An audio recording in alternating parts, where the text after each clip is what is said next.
오늘 본문을 살펴보기 전에 우리가 함께 살펴볼 본문의 배경을 알아보고자 합니다. 먼저 룻기의 배경을 이해할 필요가 있습니다. 1절 말씀을 보면은 이렇게 이야기를 하고 있는데요. 사사들이 치리하던 때라고 이야기를 하고 있습니다. 사사시대 때 이 룻기라는 책이 작성이 된 거예요. 사사시대가 어떤 시대인가요? 사사시대는 이스라엘 백성들이 하나님의 말씀을 어긴 채 자신의 소견에 따라 자기 마음대로 지내던 그러한 시대였습니다. 이스라엘 백성들이 자기 마음대로 하나님의 말씀을 어긴 채 지내던 시대에 룻이라는 한 여인이 등장을 하는 것이죠. 더 나아가서 그 시대에는 이스라엘 땅에 흉년이 들었었습니다. 신명기 7장에 따르면은 흉년은 하나님의 말씀을 어기고 살아간 것에 대한 하나님의 징계인데요. 하나님께서는 이스라엘 백성들이 말씀을 잘 지키고 살아간다면은 복을 주시겠다라고 약속을 하셨지만 말씀을 잘 지키지 않고 살아간다면 흉년이 든다라고 말씀을 하셨습니다.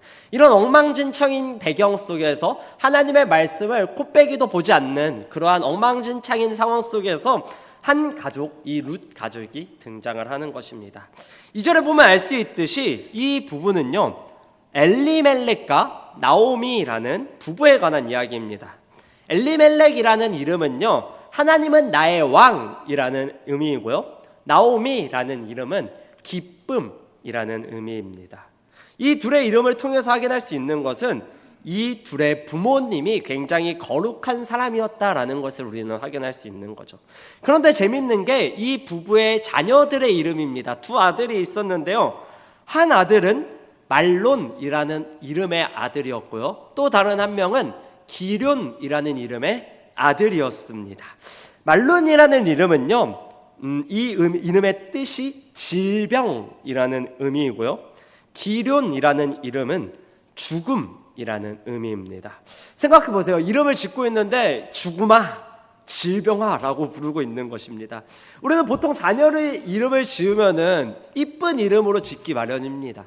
예준이, 예수님이 준비하셨다, 하은이, 하나님의 은혜, 예은이, 예수님의 은혜, 이런 식으로 이쁘게 이름을 짓는데 이름을 이상하게 짓고 있습니다.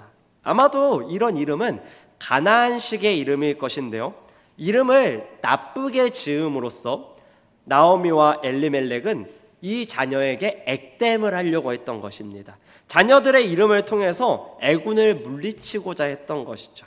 이런 모습을 보면은요, 엘리멜렉과 나오미의 부모님의 신앙은 좋을 수 있으나 그들의 신앙이 좋다고는 이야기하기 어려울 것 같습니다. 우리는 말씀을 통해서 그들의 신앙을 더 확인할 수 있는데요, 이 가족은 베들레헴이라는 지역에서 살고 있었습니다. 여러분, 베들레헴의 이름의 의미가 무엇인지 아시나요? 네, 빵집이라는 의미입니다. 빵집. 엘리멜렉과 나오미는 빵집에서 살았습니다. 그런데 그 땅에 흉년이 들어서 빵이 없어요. 그래서 이들은 자신의 고향인 빵집을 떠나서 모압으로 도망을 갑니다. 모압에는 먹을 게 있다는 소문이 있었기 때문에 모압으로 가는 거죠. 우리는 이거를 그냥 이런 식으로 이해할 수 있습니다. 아, 먹을 게 없어서 다른 지역으로 갔구나 라고 이해할 수 있는데 그렇게 이해해서는 안 됩니다. 이거는 우리 주성전도사님이랑 변전도사님이 사역을 하기 위해서 이 광주에서 서울로 올라오는 그런 느낌과는 전혀 다른 느낌입니다. 왜냐하면은요, 이 베들레헴이라는 땅은요, 하나님께서 이스라엘 백성들에게 주신 약속의 땅이었습니다. 이 땅에서 살아간다는 것은요, 그냥 먹고 살기 위해서 살아가는 것이 아니라요, 그 땅에서 하나님께서 주신 소명을 감당하며 살아가는 것을 이야기하는 거예요. 하나님께서는 그 땅에서 이스라엘 백성들에게 복을 주시기로 약속을 하셨고 그곳에서 하나님과 교제하며 하나님과 만나며 살아가기를 원하셨는데 엘리멜렉과 나오미는 그 땅을 떠나서 모압이라는 이방의 땅으로 가는 것이지요. 심지어 2절 말씀을 보면은요, 모압에 들어가서 거기서 살았다라고 이야기를 하고 있는데요, 이 부분은 어떠한 목적을 가지고 어떠한 소명을 가지고 살아간 것이 아니라요, 자신의 환경에 따라 움직이는 삶을 살아갔던 것입니다. 그러니까요, 나오미의 가족은 자신의 환경이 자신의 모든 행동을 결정하는 중요한 원인이었습니다. 자신의 신앙은 자신의 삶에서 하나의 영향력도 없이 환경에 따라 움직였던 그러한 사람인 것이죠. 우리도 마찬가지인 것 같습니다. 우리는 늘 우리에게 종교를 물어보면 나는 기독교인입니다 라고 말을 합니다. 그래서 우리의 이름에 따라오는 꼬리표는 항상 기독교인이라는 그러한 꼬리표를 달고 다닙니다. 그런데 실제로 우리의 삶을 보면은요, 우리는 기독교인답게 살지 않을 때가 너무나도 많이 있습니다. 나는 그리스도인입니다, 나는 믿는 자입니다 라고 말은 하지만 우리는 말씀에 따라 삶을 살아가는 것이 아니라 우린 자신의 환경과 자신의 목적을 따라 삶을 살아가요. 본문에 등장하는 엘리멜렉도 마찬가지였습니다. 그는 자신의 이름의 뜻이 나의 하나님은 왕이라는 의미였지만 실제로 그의 삶에서 하나님을 왕으로 삼지 않은 채 삶을 살아갑니다. 자신의 마음대로 자신의 뜻대로 삶을 살아가요. 이런 상황에서 어느 날 엘리멜렉이 죽고 맙니다. 나오미에게는, 그 아내였던 나오미에게는 두 아들만 남게 돼요. 여기서 나오미는 자신의 두 아들을 데리고 다시 고향 베들레헴 땅으로 돌아갈 수 있었습니다. 물론 베들레헴에 가면은 배는 고플 수 있겠지만 다시 베들레헴에 가서 하나님을 찾고 그분의 말씀에 순종하며 살아갈 수 있었어요. 그런데 나오미 역시 자신의 남편과 마찬가지로 소명과 말씀을 따라 인생을 살아간 것이 아니라 환경이 이끄는 대로 삶을 살아갑니다. 그래서 자신의 두 아들을 모압 땅에서 장가를 보냅니다. 그리고 그 땅에서 나오미의 가족은 10년 동안 거주해요. 그런데 더 큰 슬픔이 찾아오는 것입니다. 자신이 사랑하는 아들인 말륜과 기륜이 둘 다 죽어버려요. 자신의 며느리인 룻과 오르바만 남게 되었습니다. 당시 고대 근동에서 이 정도의 고통을 당했다는 것, 자신의 남편, 자신의 아들들이 모두가 죽었다는 것은 더 이상의 미래를 상실했다라는 의미와 똑같았습니다. 왜냐하면 당시 여자는 남자가 없이 혼자서 살아가는 게 불가능한 그러한 시대였기 때문입니다. 보세요. 왜 엘리멜렉과 나오미가 모압 땅으로 갔나요? 그들은 베들레헴에 먹을 것이 없었기 때문에 먹고 살기 위해서 모압 땅으로 갔습니다. 먹을 게 없어서 더 이상 거기에 있으면 죽을 것 같아서 베들레헴을 떠나 모압 땅으로 갔는데 거기에 먹을 것은 있었습니다. 그런데 그곳에서 엘리멜렉은 죽어버립니다. 그 이후 나오미도 남편이 죽었는데 어떻게 여기서 살아야 하나라는 생각을 했을 거예요. 그럼에도 불구하고 나오미는 베들레헴에 돌아가서 먹을 게 없는 것보다는 지금 이 모압 땅에서 사는 것이 더 안정적일 것이라고 생각을 했기 때문에 더 편안하고 안정적인 삶을 살기 위해서는 모압에 있는 것이 더 좋았을 것이다 라고 생각을 했을 것입니다. 그런데 그 결과가 어떻게 되었죠? 자신은 살기 위해 더 안정적인 삶을 위해 모압에 거주하였지만 자신의 두 아들을 잃어버립니다. 그들이 죽어버려요. 이를 통해서 우리가 생각해 볼 수 있는 게 있습니다. 우리는 살기 위해서 무엇인가를 하면은 그 무엇인가가 되기는 할 것입니다. 나오미와 엘리멜렉이 모압 땅에서 먹을 게 생기기는 했듯이 우리도 무엇인가를 한다면은, 무엇인가를 얻고자 한다면은 그 무엇인가를 얻을 수는 있을 거예요. 그런데 그게 우리의 삶에 참된 행복을 가져다 주지는 않을 것입니다. 예를 한번 들어볼까요? 어떤 사람이 나에게 돈이 많으면은 돈이 많이 있으면 행복해질 것이라고 생각을 했습니다. 그래서 자신의 행복을 위해서 열심히 막 돈을 버는 것이죠. 돈을 벌기 위해서 하나님의 말씀은 다 무시한 채 수단과 방법을 가리지 않고 돈을 벌었습니다. 주일에 교회를 가면은 그 시간 동안 돈을 벌지 못하니까 교회도 가지 않고, 정직하게 살면 돈을 많이 벌지 못하니까 탈세도 조금씩 하고 거짓말도 했습니다. 남의 것을 빼앗기도 했어요. 하나님의 말씀대로 살아가면 내가 생각하는 행복을 얻지 못할 것 같아서 나의 행복을 위해서 자기 마음대로 삶을 살아간 것이죠. 그럼 자신이 생각한 그 행복을 이룰 수는 있을 것입니다. 많은 돈을 벌 수는 있을 것이고 그것으로 떵떵거리면서 세상을 살아갈 수는 있을 거예요. 그런데 그의 삶이 정말로 행복할까요? 아니요. 그는 결국 사람들 앞에서와 하나님 앞에서 죄를 짓게 될 것입니다. 보세요. 우리는 행복해지기 위해서 죄를 선택합니다. 우리가 죄를 지을 때 불행하고 싶어서 죄를 짓는 사람은 전혀 없습니다. 한 사람도 없을 거예요. 행복해지기 위해서 우리는 죄를 선택하고 죄를 짓습니다. 그런데 죄가 우리에게 주는 것은 잠깐의 행복 안에 숨어있는 끔찍한 불행일 뿐입니다. 우리의 삶을 살펴보면요, 우리는 행복해지기 위해 죄를 짓지만, 죄를 선택하지만 결국은 죄가 우리를 스스로를 불쌍하게 만드는 과정을 보게 됩니다. 나오미와 엘리멜렉의 삶 역시 마찬가지로 그들의 선택의 결과는 행복이 아니라 불행이었습니다. 이런 모습들을 통해서 성경이 말하고자 하는 것이 무엇일까요? 너희 죄 짓고 살지 말아라! 라는 것을 이야기하는 것일까요? 사랑하는 성도 여러분, 인간은요, 어떤 방식으로든 행복해지기 위해서 죄를 선택하지만 그러한 삶을 통해서는 행복을 발견할 수 없고 비참한 삶을 살아간다 라는 것을 오늘 성경은 우리에게 가르쳐주고 있습니다. 그런데 이 가운데 은혜가 있습니다. 나오미는 자신의 남편과 두 아들을 잃고 망연자실하고 있을 때 베들레헴에 양식이 있다는 이야기를 듣습니다. 그러니까 자신의 두 며느리를 데리고 다시 베들레헴으로 돌아가려고 해요. 돌아가는 중에 두 며느리에게 이렇게 말을 하는 거죠. 8절 말씀인데요. 우리 8절 말씀 함께 읽어보도록 하겠습니다. 8절 말씀 함께 읽겠습니다. 시작.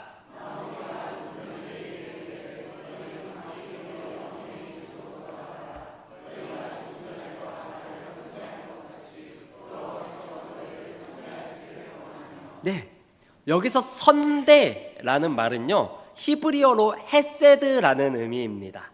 헤세드의 그 뜻이 무엇인가요?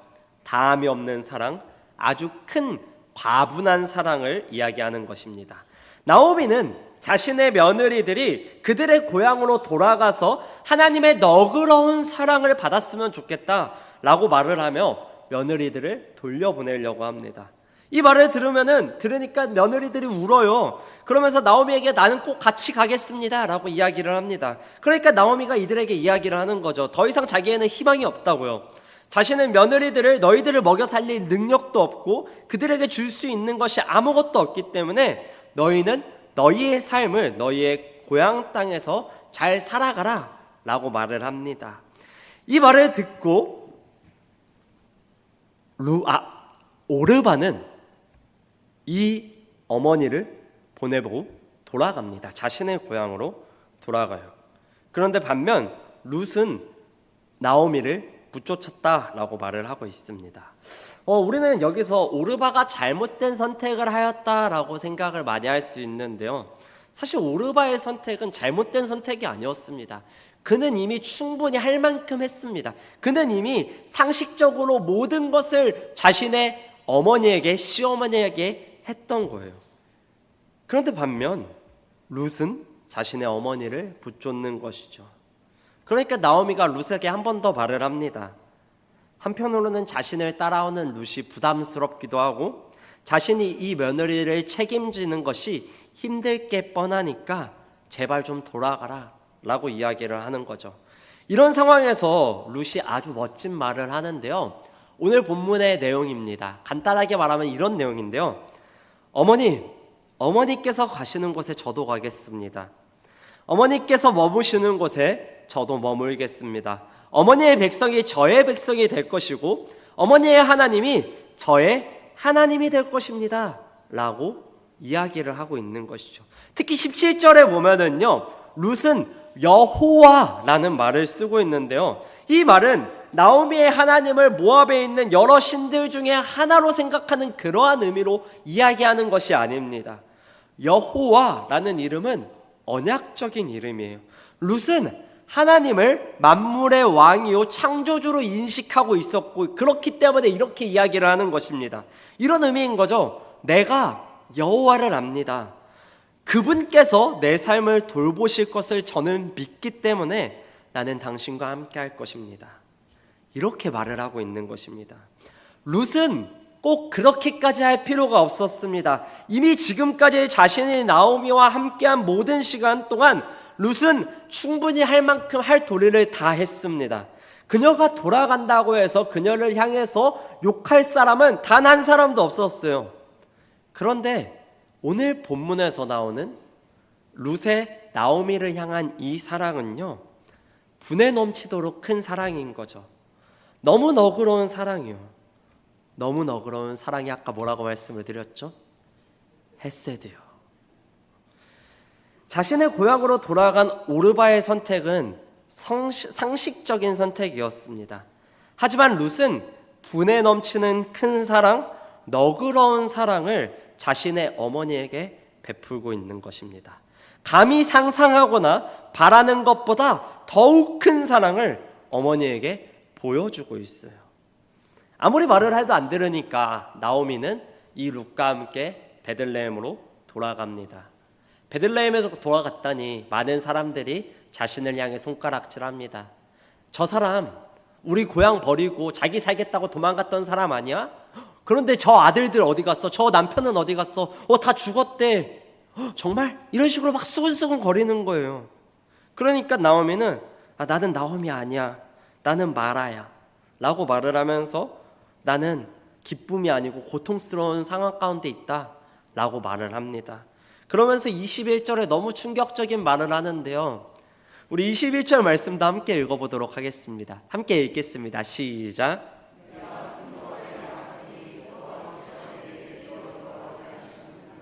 여호와께서 나를 징벌하셨고 전등자가 나를 괴롭게 하셨거늘 너희가 어찌 나를 나오미라 부르니라 하니라.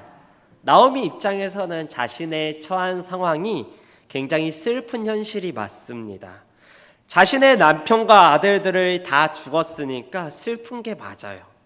그런데 자신과 함께 돌아온 룻이 있었잖아요. 그런데 그녀는 자신에게 있는 게 아무것도 없다라고 말을 하고 있습니다. 보세요, 나오미는 지금 자기에게 가장 최고의 사랑을 줄 수 있는 룻과 함께하고 있습니다. 최고의 사랑을 받고 있는 그 시기에 나오미는 비참해하고 있는 것이죠. 자신을 위해 모든 걸 포기하고 자신을 향해 과분한 사랑을 주고 있는 룻이 있음에도 불구하고 나오미는 비참해하고 있습니다. 사실 하나님은 나오미를 버리시지 않았단 말이에요. 하나님은 나오미의 모든 것을 빼앗아 가셨지만 나오미에게 룻을 주셨습니다. 실제로 룻기 마지막에 보면은요, 자신을 손가락질하던, 자신을 향해 수근덕거리던 그 많은 사람들이 이 룻이 복덩이다 라는 식으로 말을 한단 말이에요. 자신에게는 이미 최고의 것을 가지고 있었습니다.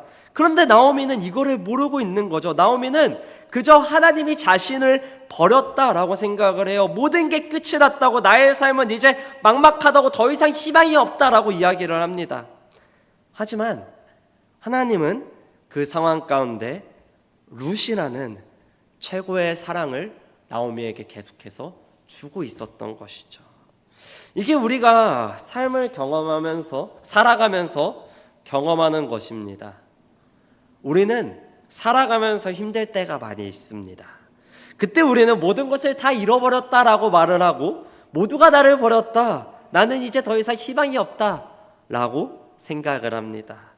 우리를 향해서 응원해주고 기도해주는 가족과 친구들이 있음에도 불구하고 우리는 모든 것을 포기하고 싶어 합니다. 우리는 아주 분에 넘치는 과분한 사랑을 받고 있음에도 불구하고 그 사랑을 아주 가볍게 여기면서 나 혼자서 힘들어합니다. 심지어 우리는요, 그때 종종 예수님의 사랑마저 위로가 되지 않습니다. 예수님이 나를 사랑한다는 것을 알기는 알아도 매일 나를 사랑하는 주님을 묵상함에도 불구하고 그분이 나를 사랑하시는 건 사랑하는 거고 내 삶이 힘든 게 변하지 않기 때문에 그게 나의 삶과 크게 연관이 없어요. 룻은요, 자기가 머무는 곳에서 떠나서 나오미와 함께 가겠다고 말을 합니다. 당신이 가는 곳에 나도 가겠다. 내가 어머니를 지켜주겠다라고 말을 해요. 심지어 17절의 말씀을 보면은요, 룻은 내가 당신과 함께하지 않으면 당신을 떠나면 하나님께서 나에게 벌을 주시기를 원합니다 라고 말을 합니다. 여러분, 근데 예수님은 어떻습니까? 그분은 더 나은 룻이십니다. 그분은 하늘 보좌를 버리고 이 땅 가운데 오셨습니다. 그분이 우리와 함께 머물고자 자신의 땅인, 자신의 고향인 그 하늘 보좌를 버리시고 이 땅 가운데 내려오셨어요. 룻은 자신이 나오미를 떠나면 벌을 받겠습니다 라고 말만 했지만 예수님은 벌을 받으셨습니다. 우리를 떠나지 않기 위해서 성부 하나님께 버림을 받으셨어요. 예수님은 타락한 우리를, 너무나도 죄 있는 우리를 사랑하시기 때문에 그분이 이 땅 가운데서 인간의 모습으로 오셔서 우리를 위해 십자가에서 죽으셨습니다. 그리고 그분은 부활하셔서 지금도 늘 우리와 함께 하고 계십니다. 마태복음 28장 20절 말씀에 보면 뭐라고 이야기를 합니까? 볼지어다 내가 세상 끝날까지 너희와 항상 함께 있으리라 라고 말씀하시지 않습니까? 네, 그분은 우리와 늘 항상 함께 하고 계십니다. 세상 끝날까지 그분은 우리와 함께 하시면서 우리에게 최고의 사랑을 주고 계십니다. 그분이 우리의 룻이십니다. 사랑하는 성도 여러분, 그럼에도 불구하고 우리는요, 그 예수님이 나를 사랑하신다는 그 사실이, 모든 것을 나에게 주실 수 있는 그 예수님이 나와 함께 하신다는 그 사실을 잊은 채 살아갑니다. 그분이 우리의 복덩어리라는 사실을 이해하지 못하고 이 땅을 살아갑니다. 그래서 그분이 우리에게 위로가 되지 않아요. 우리는 최고로 큰 은혜를 소유하고 있음에도 불구하고 그게 은혜라고 인식하지 못하고 살아가는 거죠. 우리는 예수 그리스도의 가장 위대한 사랑, 그 너그러운, 그 벅찬 사랑을 받고 있음에도 불구하고 우리의 삶이 비참하다라고 생각을 합니다. 그런데 너무나도 감사하게도요, 성경은 그런 우리를 향하여서 정죄하고 있지 않습니다. 룻기 어느 곳에 봐도요, 하나님이 나오미를 향해서 정죄하고 있는 모습은 하나도 나타나지 않습니다. 하나님께서 우리와 함께 하심에도 불구하고 그것을 인식하지 못하고 비참해하는 우리를 하나님은 이해하십니다. 그분은 우리와 함께 계심에도 불구하고 우리는 그분이 없는 것처럼 살아가지만 그렇게 모욕적인 상황 속에서도 그분은 우리를 정죄하지 않으십니다. 오히려 그분은 그런 모욕 가운데에서도 그분의 계획을 이루어 가십니다. 사랑하는 이한교회 성도 여러분, 정말 사랑하는 우리 청년 여러분, 우리는요, 하나님의 말씀대로 살아가는 것은 나에게 너무 힘들 것 같고 그것이 나에게 큰 행복을 주지 못할 것 같습니다. 그래서 우리는 종종 하나님의 말씀에 순종하는 삶을 살아가기보다는 세상의 방식을 따라, 나의 뜻에 따라 살아갈 때가 너무나도 많이 있습니다. 그러다 보면은 나의 잘못된 선택 때문에 삶이 고통스럽고 힘들 때가 있을 거예요. 정말 그 어떤 위로도 위로가 되지 않고 심지어 예수님의 그 위로마저 위로가 되지 않는 그러한 순간이 있을 것입니다. 그때 잊지 마시기 바랍니다. 지금도 나의 룻이, 나와 함께하는 룻이 나와 함께하고 있다는 그 사실을, 나를 향해 너무나도 사랑하시는 예수님이 나와 함께 하신다는 그 사실을 잊지 마시기 바랍니다. 나를 향해 너그러운 사랑, 가분한 사랑을 지금도 주고 계시는 그 예수님을 기억하시기 바랍니다. 두려움 속에서도 나를 사랑하시는 그분의 사랑을 잊지 않고 다시 그분을 붙잡는 저와 여러분들이 되시기를 소망합니다.